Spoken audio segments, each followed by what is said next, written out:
Akibat eksploitasi liar, puluhan ribu hektar lahan hutan di Kabupaten Tulung Agung rusak parah, gundul dan gersang.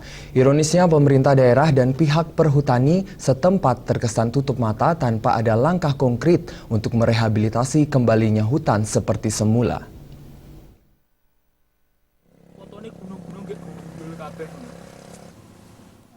Ini adalah salah satu hutan yang ada di wilayah Kabupaten Tulung Agung yang terlihat gundul dan nyaris tidak ada reboisasi dari pihak terkait.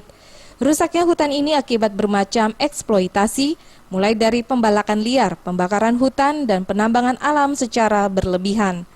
Dari jumlah hutan keseluruhan yang berada di Kabupaten Tulung Agung, baik yang ikut KPH Blitar maupun KPH Kediri, luasnya mencapai 140.000 hektar lebih, dan 60%-nya rusak parah. Padahal rusaknya hutan ini berpotensi menimbulkan beragam bencana alam. Salah satu pemerhati lingkungan hidup Ikhwan Musofa mengatakan pihak pemerintah Kabupaten Tulung Agung maupun pihak perhutani terkesan tutup mata dengan kondisi ini.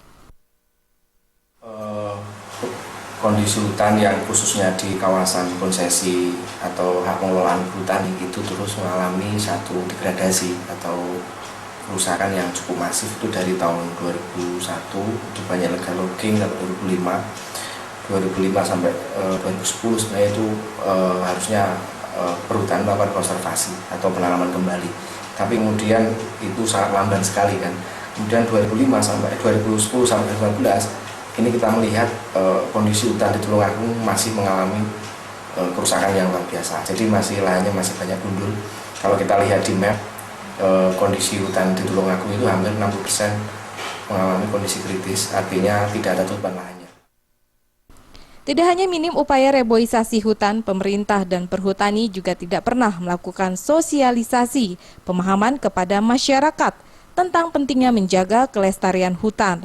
Padahal hampir 50% penduduk Kabupaten Tulung Agung merupakan masyarakat yang bertempat di sekitar hutan dan sebagian besar menggantungkan ekonomi dari hasil hutan. Dari Tulung Agung, Jawa Timur, Hairul Abadi.